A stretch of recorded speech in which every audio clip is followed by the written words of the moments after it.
Good morning, class. Okay, I'm requesting everyone to please stand up. Kabuntan, can you please read the prayer? Let us pray in the name of the Father, the Son, and the Holy Spirit. Amen. Amen. Once again, good morning, class. Okay, please do remain standing for our quick energizer to make us alive and alert for today's discussion. Do you know the song entitled I'm Alive, Alert, Awake, Enthusiastic? Okay, very good. So now, let's all sing and dance together. I'm alive, alert, awake, enthusiastic. I'm alive, alert, awake, enthusiastic.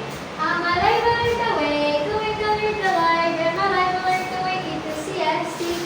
Okay, very good. Are you all now energized?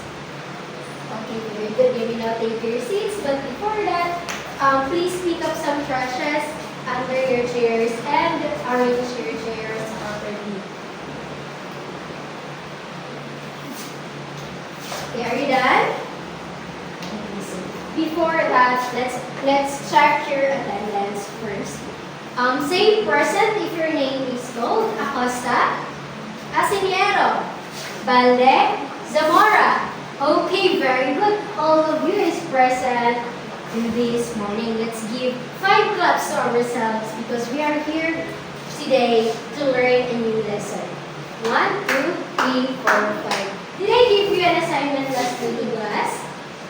Okay, pass your assignment in the center and pass it forward in a count of 5, 4, 3, 2, 1. Okay, thank you. See now, before we formally start with our discussion this morning, I have here a classroom rules that you need to follow in order as to have a harmonious session in this morning.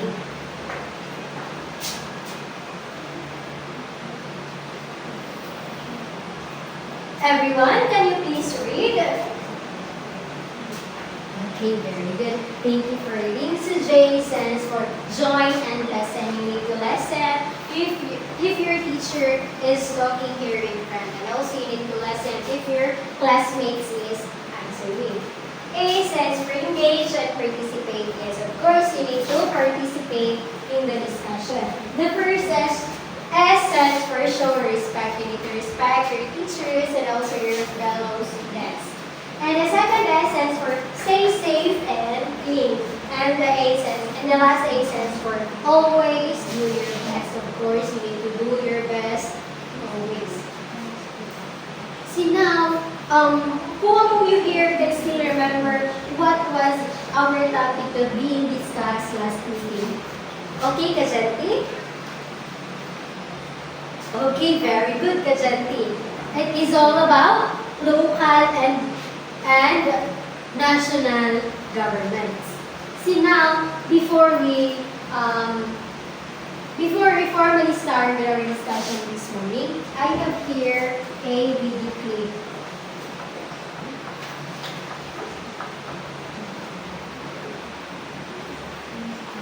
Okay, so you need to watch. Paano mag-enroll at pumili ng course online dito sa TESDA?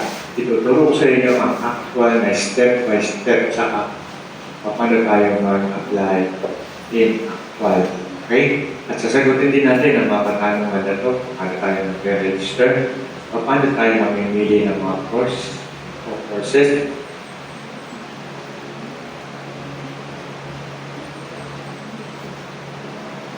Okay, Balde, based on the video that you watched, what did you observe or what did you learn? Thank you for that wonderful answer. It is a step-by-steps on how you apply a scholarship for TESDA. So now, do you think that video clip or the video that you watched earlier is connected to our topic this morning? Yes, okay? Okay, so what do you think is our topic this morning? Any idea? Yes, Galpo? Okay, very good. So our topic this morning is all about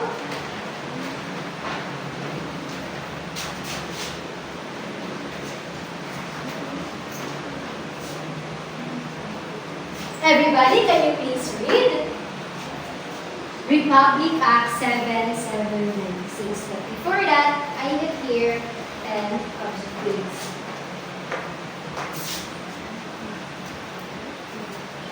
Everybody, can you please read the objectives?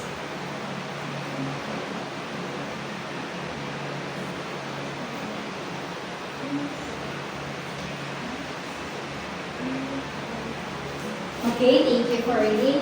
So, Republic Act 997796, or it is also known Technical Education and Skills Development Act of 1994. Okay, so when you hear the word TESDA, what comes first in your mind?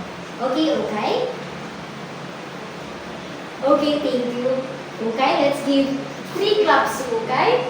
1, 2, 3. So TESDA, it is a Philippine government agency responsible for managing and supervising technical education and skills development, aiming to develop skilled and competent workplace.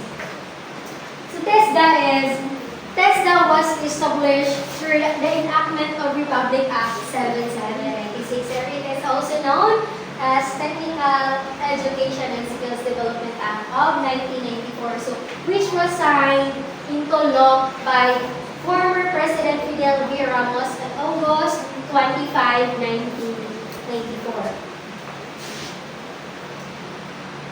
TESDA was give birth by the help of this institution. Everybody, can you please read? Okay, thank you for reading. So by the help of the National Manpower and Youth Council, the Department of Labor and Employment, the Bureau of Technical and Vocational Education, and the Department of Education, Culture, and Sports, and also by the help of Bureau of Local Employment, ang TESDA was established or na-develop na-discover ang TESDA. So TESDA is mandated to, there are six bullet that TESDA is mandated to. Leslie Moso, can you please read the first bullet? Okay, so based on what you read, what did you understand? Can you please give us your understanding? Okay, very good, Leslie Moso. So first is you need to handles and check skills training programs. The second one is the restructure effort to promote and develop middle-level manpower, meaning it helps improve the middle-level workers. The third one, Balde, can you please read? Okay, so based on what you read, what did you understand? Okay, very good, Balde. It seems that it is a good idea. It is also to improve the skills or to improve the skills of the trainers. The fourth one is to develop an accreditation system for institution involved in middle-level manpower development. It is to give accreditation to training schools. There are the TESDA are one who give accreditation for training schools.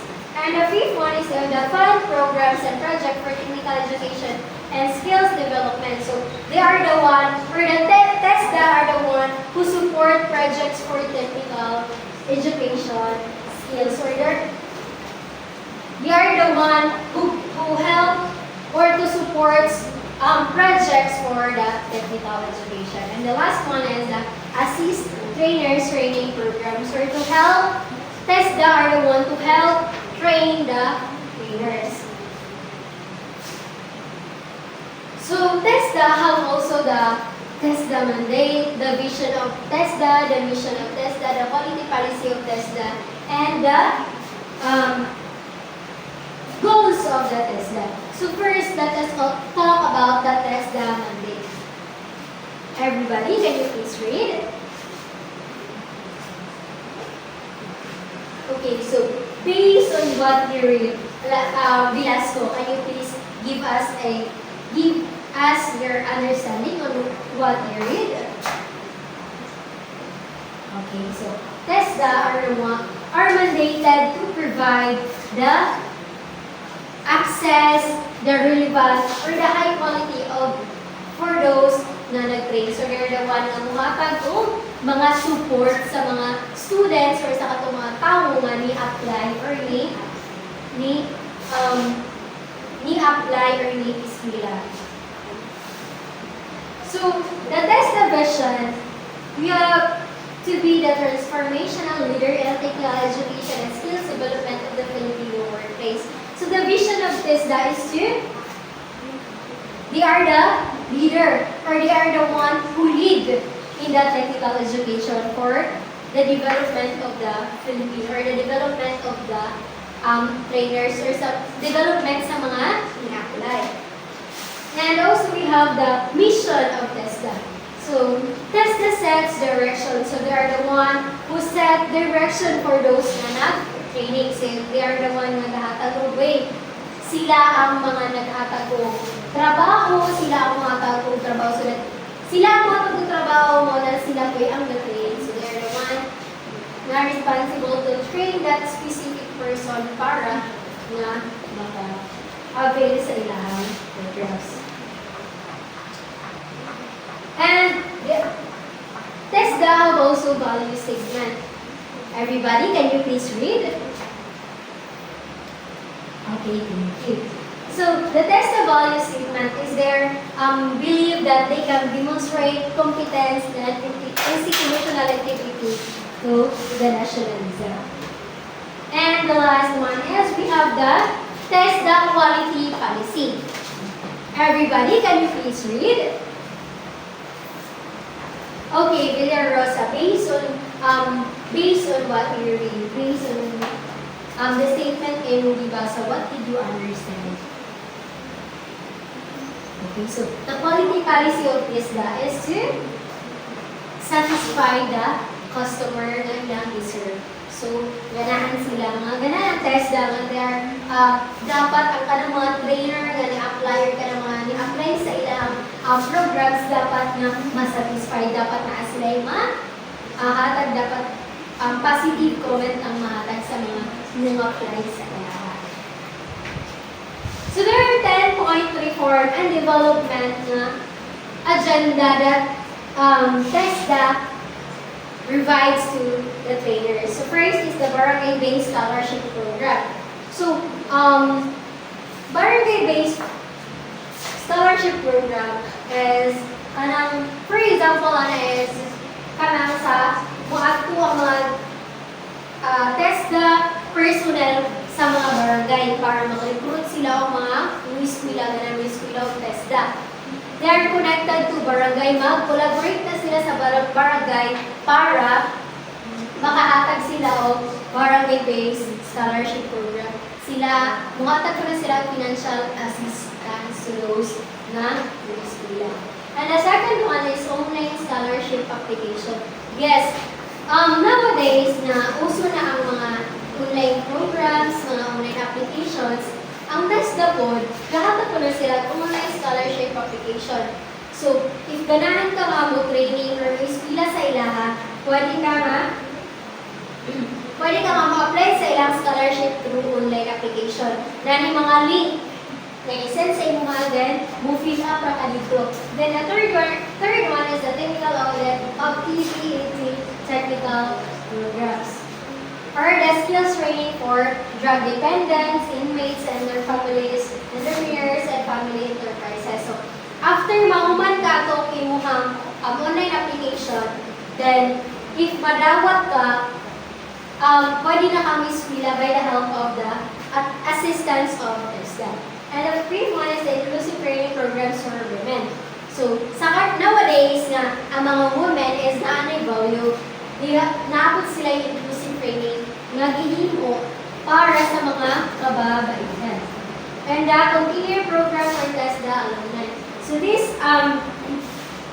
point performed is for those students na nakagraduate na og TESDA. So continue ra gyapon ang ilahang scholarship or ang ilahang ang assistance assistant sa TESDA, sa katulungan, bisag ng graduate na, bisag na trabaho na sila.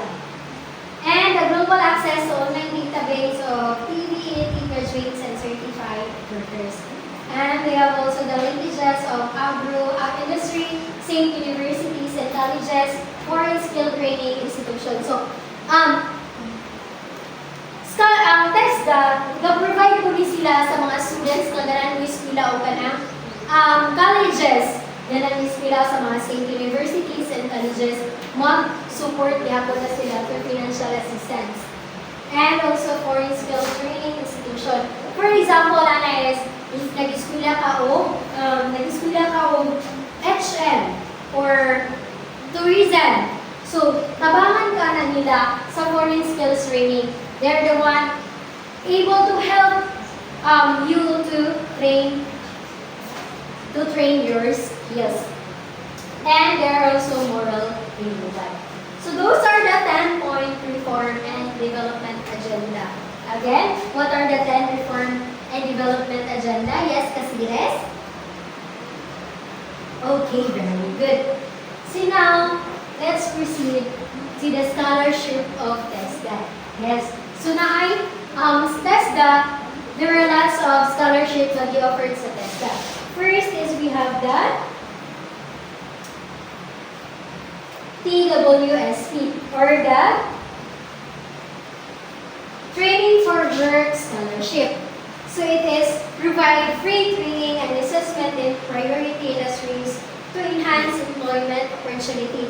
So this scholarship provides free training. So if maka-apply na sa scholarship sa TESDA, kaning TWSPS, they are providing free scholar or tagaan na free nga training. Wala na kayo bayaran if mag-training ka. And the second one is the Private Education Students Financial Assistance, or the PASFA. So, for example, ani is ganahan ka mo eskwela o college. Kay, kung naka-scholarship na ka sa TESDA, naka-graduate na ka o senior high TESDA. Then, after that, ganahan ka mo eskwela o college. Pero, ang imong ganahan nga course, or ganahan ka mo eskwela tourism, then ang tourism is wala sa public school. So, muadto ka o private school. So, this scholarship, ang PSFA, it is one who provide financial assistance for those students na ganahan ka eskwela o private school. And the third one is the bottom-up budgeting, or the BUB. So, this program where local communities help decide what skills training programs are needed in their area. So, for example is, dili sa ato ang local area. So, if mo eskwela ka, ang local communities will help you to decide kung unsa ang training nga imuhang i-take or unsa nga courses ang dapat nimo i-take para ma-train ka sa TESDA. And the last one is the Special Training for Employment Program. Yes, there is a step. If mahuman na ka o eskwela ani, then after ka mahumang eskwela, ganan ka nga mo go to abroad, pwede ka nga mubalik sa STEP or Special Training for Employment Program. Wala na kay bayaran na if scholar na ka sa TESDA. And next, since nagtungkol taga niya TVET, when we say TVET, it is the Philippine Technical Vocational Education and Training System, or it is a training ground of TESDA para nga makagong ka sa imong job after sa imong training. So, diri sa Pilipinas, we have the formal and non-formal education. Same na siya sa America. America na sila 12 years of basic education. Diri sa Philippines, we have also the 12 years of basic education. We have the elementary education, which contains 6 years. And our secondary education is composed for 4 years. Ang secondary education, which is ang junior high school. Pero karon na implement ng K-12 na natay grade 11 and grade 12 ng Lumag, which is ang senior high school. Then together with that, tertiary education comprise the formal education with 4 years of education. Pero it depende sa imong courses na imong kuhaon. For example, magkuha ka HM. So HM is only 4 years. Depende sa imong course na kuhaan. Kaya may mga courses na mula pa o 4 years. And all programs with training regulations are provided with competency assessment tools specifically designed to measure the effectiveness of training delivering the tools of business officer.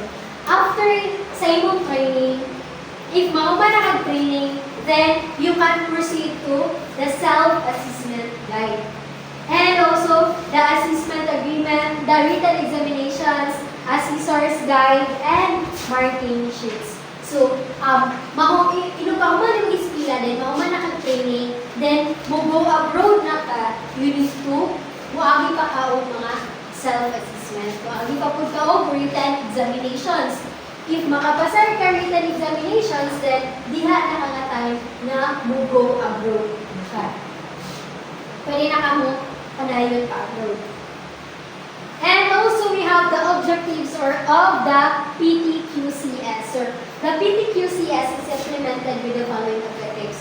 So, if mahuman na ka o training, then mahuman na makapasar na ka, humani mo kapasar, na kayo mga uyog na. So, na kayo mga uyog. Katong mga uyog ni Waze, katong uyog yung mga nakapasar na. So, ang first na objective is the social objective. So, when we say social objectives, dapat kabalo ka makighalubilo sa inyong mga kuyog. Or kabalo ka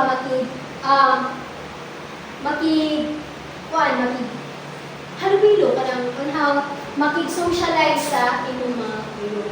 And also the development objectives. So, after sa inyong training, if napakay mga bagay na wala na sabtan or wala pa na-develop sa inyong kaugalingon, so in that situation na pamanoy orientation, dila kang itabo ang development objectives. And also the management objectives. So, if we ato nakag-abroad, naagi kay management nga applyan or what we call agency. And the last one is the general. Here, so now let's move on to the basis for qualifications and certifications. Mambay, can you please read? Okay, very good. Thank you for reading. How about Kajensi? Can you give us your understanding on the basis for qualifications and certifications? Okay, very good, Kajensi. So, the basis for qualifications and certifications. So, when you go abroad, syempre natin ay mga qualifications and certifications. So, if mahuman na ka sa mga assessments sa katong training, after sa training, makatake na ka-grade 10 examinations, after that one is, you have to gather methods, demonstrations, observations. Pagkahuman yung training, pa-observahon pa mana. Like for example, sa kanagaling mga, sa kanang mga tourism students, after na nila after nila mag-training, mag-observe pa na sila. And the next is the National Certificate or the INSEE and the Certificate of Competency or the CO can be attained through. So, for example, ang INSEE is na nagaling may school na ka. Di ba after kung ano ang kalabanan dyan nga makaagi o INSEE is kanang mga TVL students, kanang mga TVL. Kanang sila is after sila graduation, sa grade 12, na sila gitawag na ito nga INSEE ko. For it is to accumulation of achievement units of competency. So, it is their achievements na-comply nila ng units or na-take nila ng units. And they're undertaking assessment toward the full national qualification. So, if na kayo mga INSEE or ang INSEE is gataas mo ng level na kay INSEE 2, INSEE 3, INSEE 4. Then if mataas na kag-level na, you have the high qualification. If taas na kag-level na, of course, you have, pwede na kayo apply of test the road to individual may apply for assessment in any of the following. So, for example, graduate ka of grade 12 students as a TVL. TVL yung ikuha ka sa di yung ganahan ka kung apply ka sa assessment sa TESDA.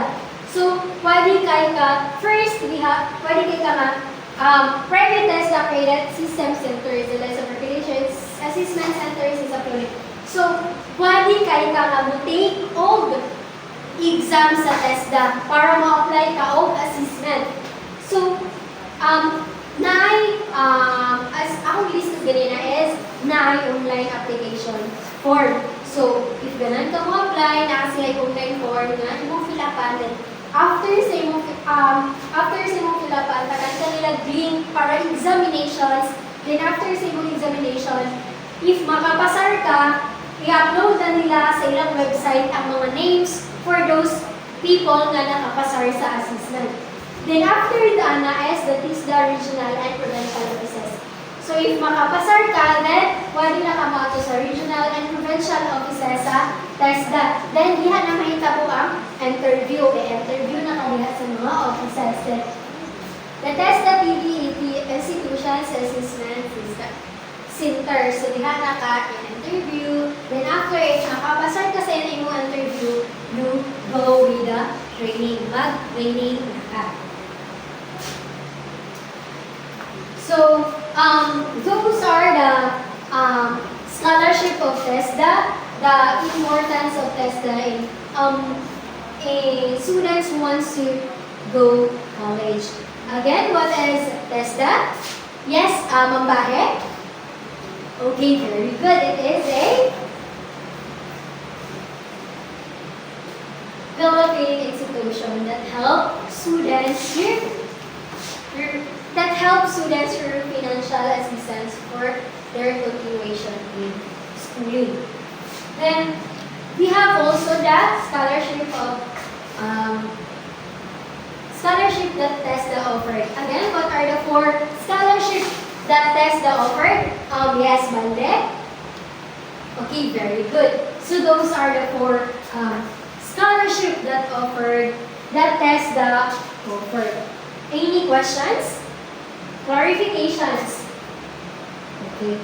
If none, then we will have an activity.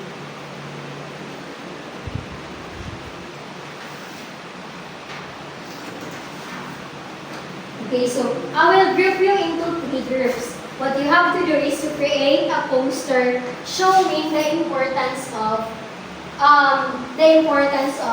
TESDA in our lives. Can you please count off? 1, 2, 3. Okay, group 1 will sit here, group 2 and group 3. Okay, what you have to do is to create a role play showing the importance of TESDA. I have here the criteria in order you to be guided inside the So the content, 40%, relevance, 40%, and the operation, 20%. Okay? I will give you 5 minutes to prepare and 2 minutes to present here in front. You need to choose one member to present your work here in front. You may now start. Time's up. Are you done? Okay, very good. Group 1.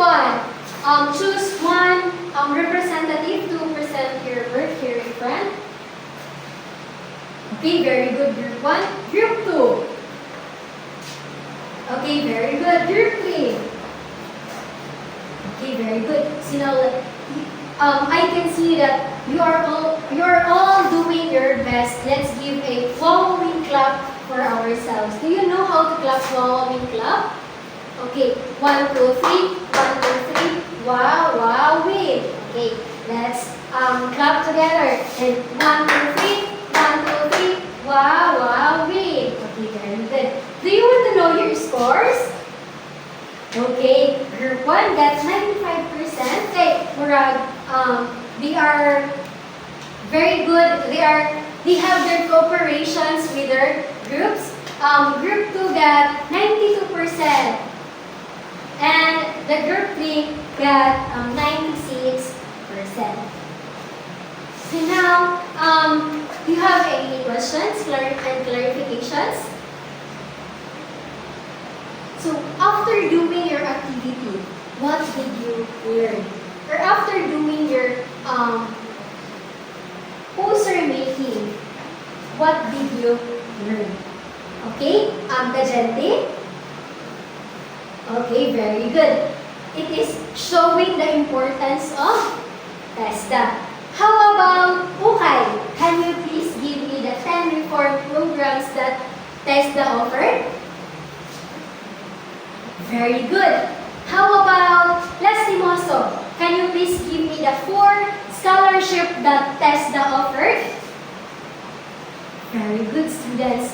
I can see that you're really paying attention and you're really thoroughly listening to our topic this morning. So now, since one of my questions and clarifications, we will have a short quiz.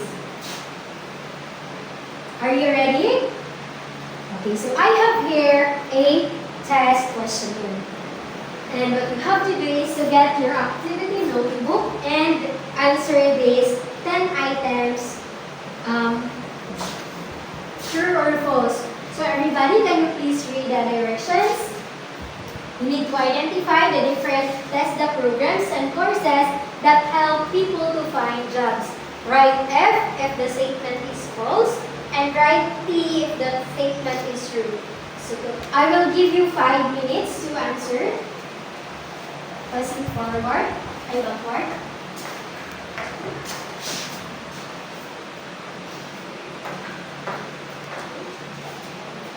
Are you done? Okay, very good. Pass your papers in the center aisle and pass it forward in a count of 5, 4, 3, 2, 1. Okay, so the one,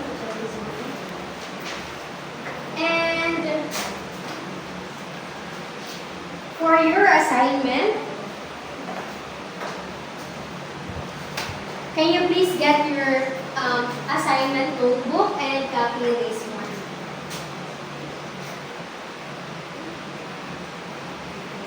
Everyone, can you please read? Okay, so research a TESDA program related to your dream job and write one reflection about it. For that, I have here the criteria of your assignment in order you to be guided kung saan inyong buhato. And for the content of your reflection, 50%, organization or on how you organize your sentences, we have 30%, and the language used 10%, and then of reflection 10%, a total of 100%. Are you done copying your assignment? Okay, very good. I am requesting everyone to please stand up. And Balde, can you please be our closing prayer? For the Father, the Son, and the Holy Spirit. Amen. Goodbye, class.